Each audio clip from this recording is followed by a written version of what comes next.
Hi అండి, అందరికీ నమస్కారం. Welcome back to my channel. ఈ వీడియోలో పెన్షనర్లకు కమ్యూటేషన్ పీరియడ్ తగ్గింపుపై అయితే సమగ్ర సమాచారము, అలాగే పెన్షనర్ పీరియడ్ని తగ్గించారు అని వస్తున్న మాటలు వాస్తవమా కాదా, చారిత్రాత్మక రాష్ట్రాలు ఏవి, సో అన్న పూర్తి పెన్షన్ కమ్యూటేషన్ పీరియడ్ గురించిన పూర్తి తాజా సమాచారాన్ని అయితే ఈ వీడియోలో తెలుసుకుందాము. సో తప్పకుండా వీడియోని ఎండ్ వరకు చూడడానికి ప్రయత్నం చేయండి, అప్పుడే పూర్తిగా ఇన్ఫర్మేషన్ అర్థమవుతుంది. సో ఇప్పటివరకు మనం అనుకుంటున్నది ఏది కూడా మనకు సర్క్యులేట్ అవుతున్న అది కూడా ఇది నిజం కాదు. సో ఈ వీడియోలో అయితే చివరి దాకా చూడండి, అప్పుడే పూర్తి ఇన్ఫర్మేషన్ అర్థమవుతుంది. అలాగే వీడియో నచ్చినట్లయితే లైక్ చేయండి.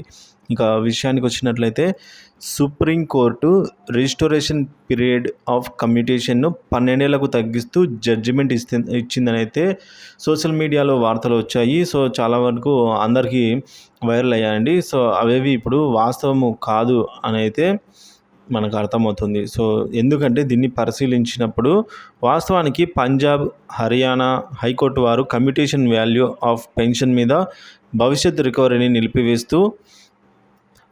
నిలిపిస్తూ ఇచ్చిన మధ్యంతర ఉత్తర్వులను సుప్రీంకోర్టు వారి చారిత్రాత్మక జడ్జిమెంట్గా భావిస్తున్నారు. సో ఈ ఉత్తర్వులు కూడా పూర్తి జడ్జిమెంట్వి కాదు, కేవలం మధ్యంతర ఉత్తర్వులు మాత్రమే. సో కాబట్టి అసలు ఇది మన రాష్ట్రానికి చెందింది కాదు, అది కూడా పక్క రాష్ట్రాలకు కేవలం ఉత్తర్వులు మాత్రమే ఇవ్వడం జరిగింది. జడ్జిమెంట్ అయితే ఇంకా ఫైనల్ కాలేదు. సో సుప్రీంకోర్టు వారు ఇచ్చిన జడ్జిమెంట్ మాత్రం దేశమంతా బైండింగ్ అవుతుంది, అంటే సర్క్యులేట్ అవుతుంది. ఒక రాష్ట్ర హైకోర్టు ఫైనల్ జడ్జిమెంట్ ఇచ్చినప్పటికీ అది ఇతర రాష్ట్ర హైకోర్టుల మీద బైండింగ్ కాదు.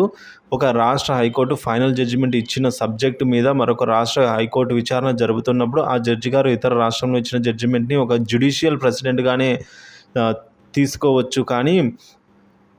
కాబట్టి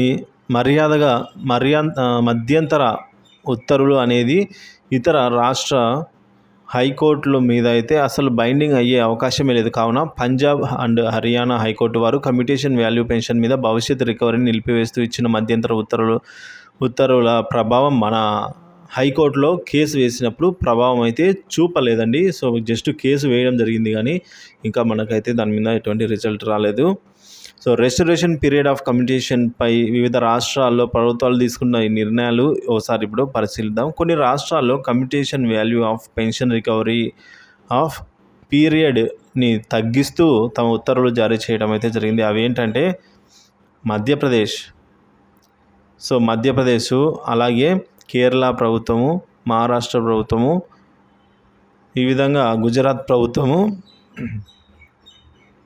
ఈ విధంగా ఈ స్టేట్ ప్రభుత్వాలన్నీ కూడా ఈ కమ్యూటేషన్ ఆఫ్ వాల్యూ 13 సంవత్సరాల తర్వాత 12 సంవత్సరాలు రిజిస్టోర్ చేస్తూ, అలానే వారి రిజల్యూషన్ని ఆల్ ఇండియా సర్వీస్కి కూడా ఈ విధంగా రిజిస్టోర్ చేస్తూ ఆర్డర్లు అయితే ఇచ్చారు. కానీ మన రాష్ట్రానికి సంబంధించి ఎటువంటి ఒరిస్సా ప్రభుత్వం కూడా ఇందులోనే ఉందండి ఒక లిస్టులో.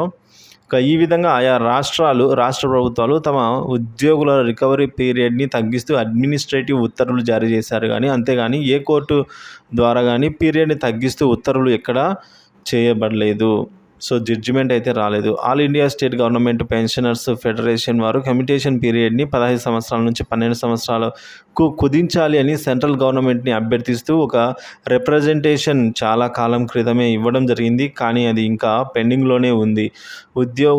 విశ్రాంత ఉద్యోగుల యొక్క సమస్యలను పరిష్కరించడానికి సంబంధిత అసోసియేషన్ ప్రభుత్వానికి రిప్రజెంట్ చేసి సాధించాలి, అంతేగాని కోర్టులను ఆశ్రయిస్తే ఆ సమస్య ఏళ్ల తరబడి పరిష్కారానికి నోచుకోదు. ఎందుకంటే కోర్టుకు వెళ్ళిన తర్వాత ప్రభుత్వానికి అదే సమస్య మీద రిప్రజెంట్ చేస్తే కోర్టులో ఉంది కదా, పరిష్కారం కానివ్వండి అని ప్రభుత్వం సమాధానం చెప్పే ప్రమాదం కూడా ఉంటుంది. కాబట్టి రెస్టరేషన్ పీరియడ్ని తగ్గించమని state government pensioners association AP, Amaravati, Guntur వారు గతంలో మన రాష్ట్ర ప్రభుత్వానికి కమ్యూటేషన్ పీరియడ్ 12 సంవత్సరాలకు తగ్గించమని కోరుతూ రిప్రజెంట్ చేయడం జరిగింది. అలాగే తెలంగాణ రాష్ట్రంలో కూడా తెలంగాణ పెన్షనర్స్ ఫెడరేషన్ అధ్యక్షులు అయిన శ్రీ లక్ష్మయ్య గారు కమ్యూటేషన్ పీరియడ్ని 12 సంవత్సరాలకు తగ్గించమని కోరుతూ మనం ఇప్పుడు చెప్పుకున్న రాష్ట్రాలను, వివిధ రాష్ట్రాల ఉత్తర్వులను జత చేస్తూ తెలంగాణ ప్రభుత్వానికి రిప్రజెంట్ చేయడం జరిగింది. ఇక తుది తీర్పు అయితే ఏమీ రాలేదు. సో ఇక పెండింగ్లోనే ఉంది.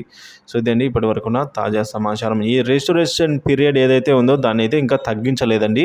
తగ్గించే యోచన అంటే తగ్గించాలని కోరడం అయితే జరిగింది.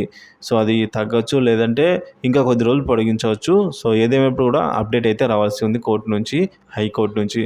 సో ఎప్పటికప్పుడు తాజా అప్డేట్ న్యూస్ ఏమైనా ఉంటే అందిస్తుంటాను. ఉద్యోగం మరియు పెన్షన్కి సంబంధించి మన ఛానల్ సబ్స్క్రైబ్ చేసుకుని అప్డేట్స్ ఫాలో అవుతుండండి. Thank you for watching this video.